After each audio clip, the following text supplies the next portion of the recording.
방문해 주셔서 감사합니다. 앞서 말씀드린 내용이 인간이 가진 두 가지의 생각 시스템, 그리고 어떤 어림짐작과 편향, 그리고 과신, 이런 것들에 대한 내용이었잖아요. 근데 이런 것들만 딱 들으면 이거 심리학과 관련된 내용인데 이게 경제학하고 무슨 상관이 있냐라고 이제 생각이 들 수가 있는데, 이 책에서 말하고자 하는 게 뭐냐면, 애초에 경제학의 이론 자체에 경제 주체로서의 사람은 합리적인 생각을 한다라는 게 전제가 되는데, 이 책은 인간은 꼭 합리적인 선택을 하는 존재가 아니다 라는 것을 알려준 겁니다. 그래서 이 책의 후반부에는 이제 선택이란 부분하고 두 자아, 이런 부분들이 나오는데, 일단 이 선택이라는 부분이 중요합니다. 인간이 가진 어떤 비합리적인 성향에 의해서 이상한 선택을 하게 되는 그런 부분들이 이제 나오니까 이게 경제학 부분하고 관련이 있는 거죠. 그래서 이 선택 파트에서는 굉장히 우리가 한 번쯤 들어봤을 전망 이론이라는 게 나옵니다. 전망 이론에서 얘기하고자 하는 바는 크게 세 가지예요. 첫 번째는 어떤 기준점이 평가를 좌우한다는 거죠. 이를테면 내가 1,000원을 얻을 수 있는 어떤 기회가 있는데, 이게 내가 재산이 1,000만 원일 때랑 내가 0원일 때랑 이 1,000원에 대한 가치가 달라지기 때문에 여기에 대한 선택이 달라질 수 있다는 걸 말합니다. 그리고 두 번째는 민감성 감소 원칙입니다. 이거는 내가 어떤 선택을 할 때 900원에서 1,000원으로 올라갈 때랑 99,900원에서 10만원으로 올라갈 때 절대적인 가치인 100원은 똑같잖아요. 근데 900원에서 1,000원 갈 때랑 99,900원에서 10만원 갈 때는 느낌이 다르잖아요. 요거를 얘기하는 거예요. 그리고 세 번째가 손실 회피인데, 이 부분이 재밌습니다. 사람들이 어떤 선택을 할 때 내가 어떤 돈을 버는 기회에 있어서 이익하고 확실한 이익이 있을 때는 확실한 이익을 선택한다는 거예요. 이를테면 90% 확률로 100만원 얻을래? 아니면은 확률 없이 무조건 80만원 받을래? 이러면 대부분 사람들이 80만원을 받는다는 건데, 재미있게도 이게 손실로 넘어가면 달라진다는 거예요. 이를테면 90% 확률로 100만원을 잃을래? 아니면 무조건 80만원을 잃을래? 라고 한다고 하면 사람들은 90% 확률로 100만원을 잃는 걸 선택한다는 거예요. 그러니까 이득에 대해서는 좀 적은 이득이지만 확실한 걸 선택하는 반면에, 손실하고 관련 있는 부분에서는 더 위험한 걸 선택한다는 거죠. 이런 전망이론에 의한 선택은 어찌됐건 간에 합리적인 의사결정이라고 보기 어렵게 만드는 그런 요인인 거죠. 이 전망이론과 더불어서 추가적으로 우리가 어떤 선택을 하는데 좀 이상한 선택을 하게 만드는 그런 요소들이 또 어떤 것들이 있냐면, 첫 번째로 소유 효과가 있습니다. 소유 효과라는 건 내가 어떤 물건을 가지고 있음으로써 이 물건의 가치를 더 높게 내가 평가를 한다는 거예요.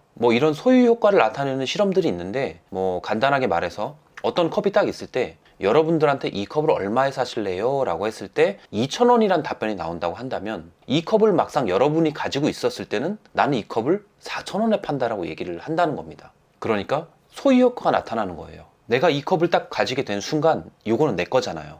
근데 앞서 말씀드렸다시피 사람은 얻는 것보다 손실을 더 기피하는 성향이 있죠. 손실을 더 싫어합니다. 왜냐면 손실이라는 것 자체를 기본적으로 우리가 기피하는 성향이 있기 때문에 내가 컵을 파는 거를 어떤 손실로 느낀다는 거예요. 그래서 더 많은 돈을 받으려고 한다는 거죠. 이런 소유 효과들은 우리가 흔히 주식 거래를 할 때도 나타날 수 있어요. 우리가 산 어떤 주식의 가격이 떨어져도 우린 이걸 팔지 않죠. 왜? 금전적인 손실과 더불어 내가 가지고 있는 것에서 어떤 손실을 본다는 게 너무 거부감이 드는 거예요. 그래서 말로는 이제 존버라고 하지만 팔 수가 없는 거죠. 가슴이 아프니까. 근데 이거는 합리적인 의사결정이라고 볼 수가 없는 거잖아요. 그럼 이런 것들을 어떻게 개선을 해나가냐? 방법은 하나입니다. 사고팔고를 계속 반복을 하면 이런 소유 효과가 사라진다고 해요. 내가 가지고 있는 이런 비합리적인 생각을 좀 덜 하게 된다는 거죠. 어쨌든 우리는 기본적으로 이런 소유 효과가 있고, 이런 소유 효과는 무조건적인 이득이 아니라면 변화를 싫어하는 성향하고도 관련이 있습니다. 보수적인 성향이 되는 거죠. 우리가 어떤 환경에서 다른 환경으로 이제 변화를 하려고 할 때 불가피하게 어떤 기준점이 변화하게 되고, 이런 변화는 좋은 점도 있지만 나쁜 점도 같이 발생시키잖아요. 근데 이 전체의 합이 플러스냐 마이너스냐를 보고 변화를 시키려고 하는 건데, 사람들은 기본적으로 이런 변화를 조금 기피하게 된다는 거예요. 근데 이 변화를 기피하는 성향이 굉장히 크다는 거죠. 그래서 이 책에서 나온 예를 든 게, 어떤 동물들도 새로운 동물의 영역에 딱 침범을 해서 이 기존 영역의 주인과 도전자가 싸울 때는 거의 대부분 주인이 이긴다고 해요. 왜냐면 어떤 도전자 입장에서는 새로운 영역을 차지하면 무조건 그냥 이득인 건데, 방어하는 주인의 입장에서는 잃으면 무조건 손실인 거예요. 우리는 손실을 기피하잖아요. 동물들도 마찬가지인 거죠.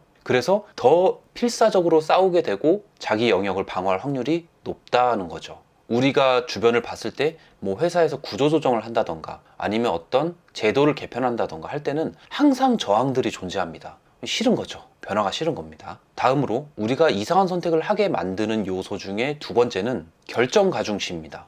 이 결정 가중치라는 게 조금 신선했어요. 이 결정 가중치는 쉽게 예를 들어서 말을 하자면 우리가 어떤 자동차를 구매하려고 할 때 이 자동차를 구매하게 되는 어떤 특정 포인트들이 있잖아요. 뭐 예를 들면 디자인이 좋다. 난 디자인이 더 좋아서 어떤 차의 가치를 굉장히 높게 평가를 한다던가 하는 그런 부분들을 얘기해요. 그래서 이 결정 가중치에는 두 가지 효과가 있는데 하나는 가능성 효과고 하나는 확실성 효과입니다. 어떤 확률 게임을 한다고 했을 때 0부터 100%까지 딱 있는 경우에 0에서 5%까지의 확률이 이제 가능성 효과인 거죠. 이 포션에서 우리는 굉장히 높은 가중치를 부여합니다. 이를테면 게임 도박을 한다든지 아니면 우리가 사업을 한다든지 할 때 성공 확률이 5%밖에 안 되지만 우리는 심리적으로 5% 이상의 가능성을 기대한다는 거죠. 그리고 나머지 확실성 효과는 이 95에서 100%의 확률입니다. 실제로 95%의 확률이면 거의 대부분 다 된다는 얘기잖아요. 근데 이 나머지 5%가 두려운 거죠. 그래서 우리는 확실성을 기대한다. 그렇게 해서 나온 상품이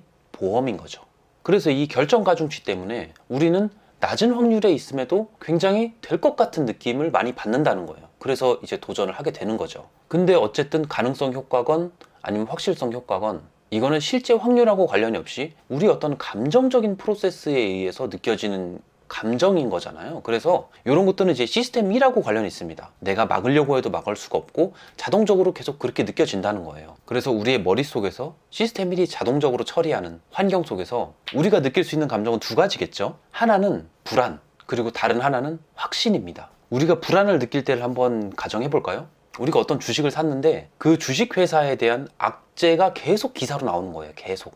그럼 우리는 그 기사들을 보잖아요. 그럼 우리는 우리 머릿속에서 계속 불안감이 생성이 되는데 이거를 막을 수가 없는 겁니다. 왜? 시스템 1이 자동적으로 처리를 하기 때문에. 그리고 계속 손실이 떠오르게 되죠. 그래서 마음이 피폐해집니다. 주식할 때 멘탈을 잡아야 된다고 하는 얘기가 이런 거예요. 이런 머릿속에서 생성되는 불안들은 막을 수가 없으니까. 그래서 주식할 때 힘들다, 멘탈이 중요하다라는 건 우리가 가진 본능을 넘어서서 통제할 수 있는 능력을 가져야 되기 때문에 그렇습니다. 그래서 주식할 때 이런 악재들 속에서 버텨라, 멘탈 관리해라 라고 하는 건 어떻게 보면 사실 본능을 넘어설 만한 그런 마음 수양을 쌓으라는 거죠. 그리고 확신에 대해서 말씀을 드리면 사실 불안하고 확신하고 둘 다 뭐 프로세스는 비슷한 것 같은데 결국은 뭐냐? 생생함에 의존해서 확신을 가지게 된다는 거예요. 이를테면 확률이 굉장히 작은데도 우리가 어떤 도박을 하게 되는 그런 이유는 뭐냐면 우리는 이런 생각을 가지기 때문인 거죠.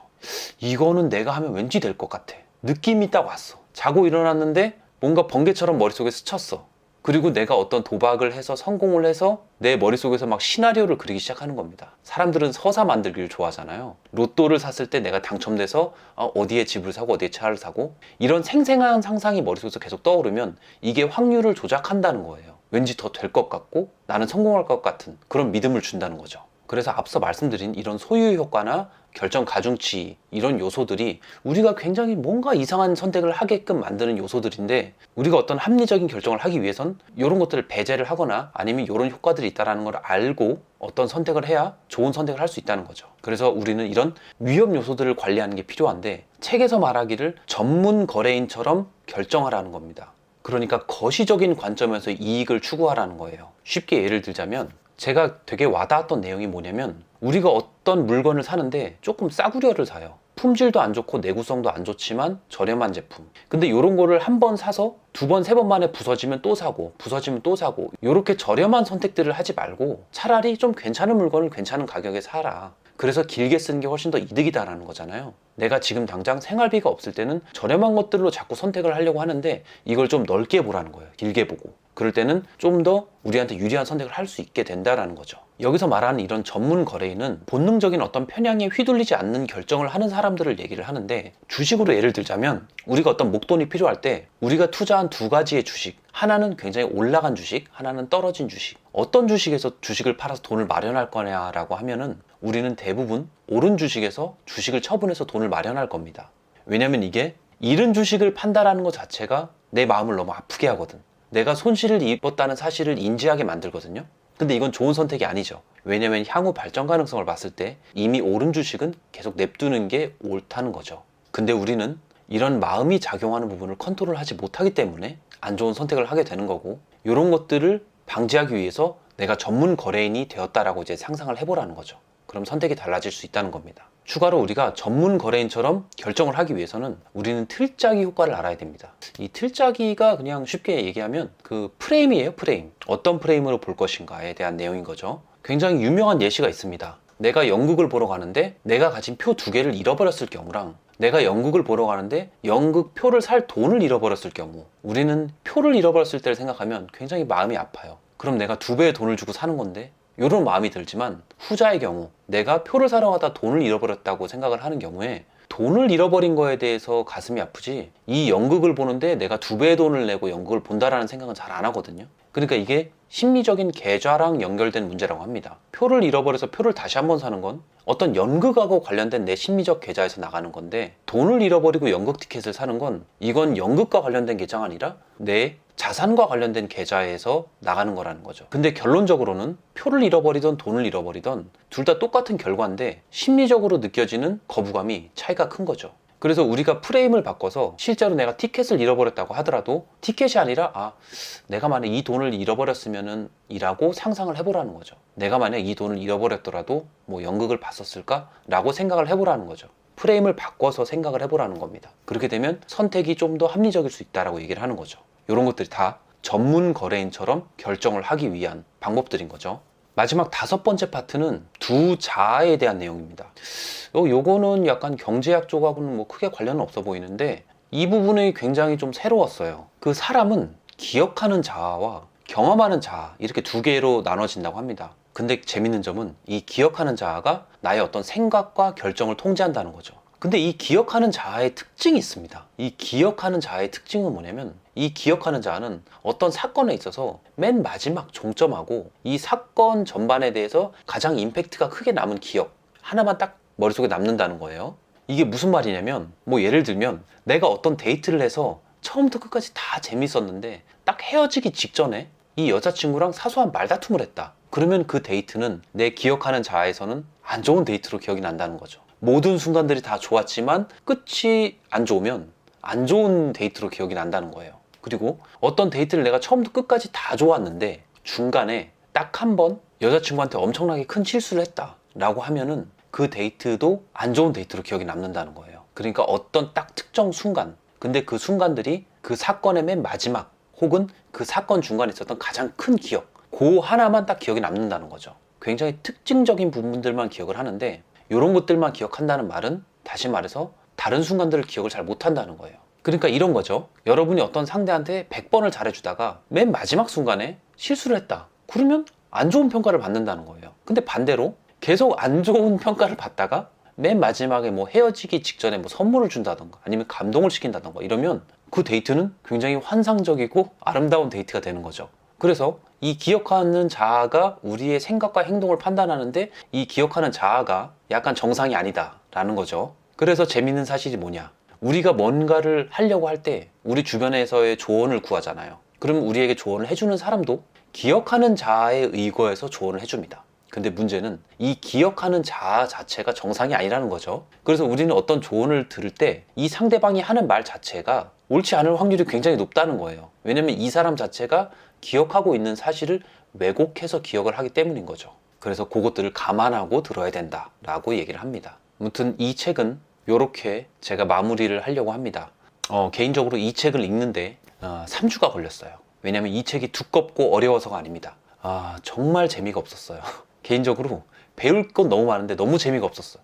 너무 재미가 없고 약간 교과서를 읽는 그런 느낌.